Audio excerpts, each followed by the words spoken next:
জিলকদ মাস। জিলকদ আরবি বছরের 11তম মাস। আল্লাহ পাক রব্বুল আলামিন যে মাসগুলোকে হারাম করে দিয়েছেন এর ভিতরে অন্যতম হচ্ছে জিলকদ মাস। এ মাসের অনেক অনেক ফজিলত রয়েছে। রাসূল করিম সাল্লাল্লাহু আলাইহি সাল্লাম এ মাসকে অত্যন্ত মহান মাস বলেছেন এবং তিনি উম্মতদেরকেও বলেছেন তোমরা এ মাসকে সম্মান করবে এবং তিনি কিন্তু নির্দেশও প্রদান করেছেন। আর এই মাসে ইবাদত বন্দিগি নিয়ে আমরা রাসূল করিম সাল্লাল্লাহু আলাইহি সাল্লাম থেকে বহু হাদিস কিন্তু আমরা পেয়েছি। এই জিলকদ মাস হচ্ছে হজের শুরুর মাস, প্রথম মাস। আল্লাহ পাক 4টা মাসকে হারাম করে দিয়েছেন না, যেমন যুদ্ধ, বিগ্রহ, ঝগড়াঝাটি, খারাপ কথা এবং বেআমলি থেকে বেঁচে থাকার জন্য 4টা মাসকে হারাম করে দিয়েছেন। এর ভিতরে এই প্রবেশ মুখ হলো জিলকদ। সুবহানাল্লাহ। রাসূল করিম সাল্লাল্লাহু আলাইহি সাল্লাম কিন্তু হাদিস শরীফে উল্লেখ করেছেন আকরিমু জিলকাদা ফাইন্নাহু আউয়ালু মিন শুহুরিল হারাম। রাসূল করিম সাল্লাল্লাহু আলাইহি সাল্লাম বলেছেন তোমরা জিলকদ মাসকে সম্মানিত মনে করবে, কেননা এ মাস সব হতে সম্মানিত এবং এ মাস এই পবিত্র মাসসমূহে প্রবেশকারী বলা হয়। রাসূল সাল্লাল্লাহু আলাইহি সাল্লাম এছাড়াও বলেছেন তোমরা এই জিলকদ মাসকে তোমরা গনিমতের মাস মনে করবে। যে ব্যক্তি এ মাসে ইবাদত বন্দেগী করবে 1000 বছরের ইবাদত থেকেও উৎকৃষ্ট।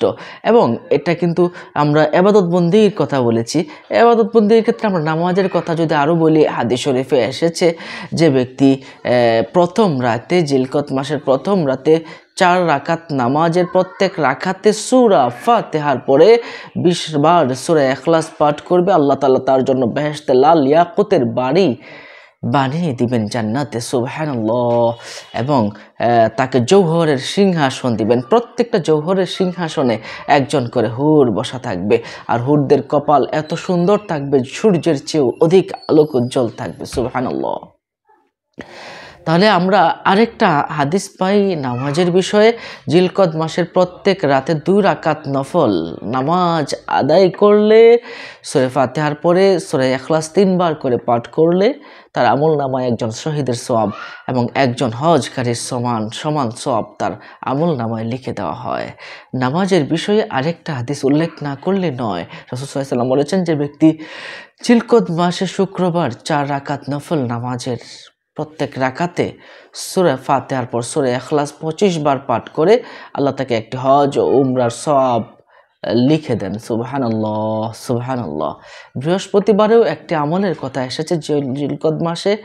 যে ব্যক্তি বৃহস্পতিবারে 117 রাকাত নফল নামাজের প্রত্যেক রাকাতে সূরা ফাতিহার পর সূরা ইখলাস 10 বার পাঠ করবে, সে ব্যক্তি অগণিত সওয়াব পাবে। আমরা কিন্তু নামাজের বিষয়ে এতক্ষণ জানলাম।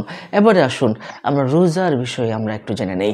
রোজার বিষয়ে রাসূল সাল্লাল্লাহু আলাইহি সাল্লাম বলেছেন মান সামা ইয়াওমান ফি যিলকাদা কাতাবাল্লাহু লাহু বিকুল্লি সাআতিন মিনহু সাওয়াবাল হজ্জি ইলা আখিরিল হাদিস। রাসূল করিম সাল্লাল্লাহু আলাইহি সাল্লাম বলেছেন যে ব্যক্তি জিলকদ মাসে একদিন রোজা রাখে, আল্লাহ তাআলা তার জন্য প্রত্যেক ঘন্টায় একটি কবুল হজের সওয়াব লিখেন। এ মাসে রোজাদারের জন্য প্রত্যেক নিঃশ্বাসে একটি গোলাম আজাদ করে দেওয়ার সওয়াব প্রদান করা হয়। সুবহানাল্লাহ। তাহলে এই জিলকদ মাসে রোজা রাখার অন্যতম ফজিলত কিন্তু রয়েছে।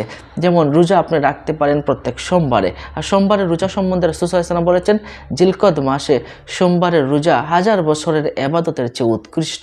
আর তাছাড়া সোমবারের রোজা কিন্তু অনেক উত্তম বলেছেন, রোজা রাখা সুন্নাত, কারণ রাসূল সাল্লাল্লাহু আলাইহি সাল্লাম বলেছেন ফিহি উলিদতু, আমি এই দিন জন্মগ্রহণ করেছি, এজন্য আমি সোমবারের রোজা রাখি। সুবহানাল্লাহ। সোমবার এবং বৃহস্পতিবার রোজা রাখার অনেক ফজিলত রয়েছে এবং আপনারা এই মাসে সোমবার বৃহস্পতিবার রোজা রাখার চেষ্টা করবেন। সাথে সাথে আয়ামে বীজের রোজা যেমন 13, 14, 15 এই 3টি রোজা রাখার চেষ্টা করবেন। ইনশাল্লাহ আল্লাহ পাক রব্বুল আলামিন আমাদেরকে জিলকদ মাসের সওয়াব আমাদের আমল নামায় ইনশাল্লাহ লিখে দিবেন। সম্মানিত দর্শক ও শ্রোতা, এছাড়াও আমলগুলো বেশি বেশি বাড়িয়ে করবেন। এই জিলকদ মাসে আমলগুলো বেশি বেশি বাড়িয়ে করবেন, কেননা এই মাস থেকে হজের কার্যক্রম শুরু হয়ে যায়। আল্লাহ পাক রব্বুল আলামিন আমাদের সবাইকে হজ করার তৌফিক দান করুন, আমিন। অন্য মুমিন মুসলমানকে জানাতে শেয়ার করে দিন। ভালো থাকুন। আসসালামু আলাইকুম ওয়া রাহমাতুল্লাহি ওয়া বারাকাতুহু।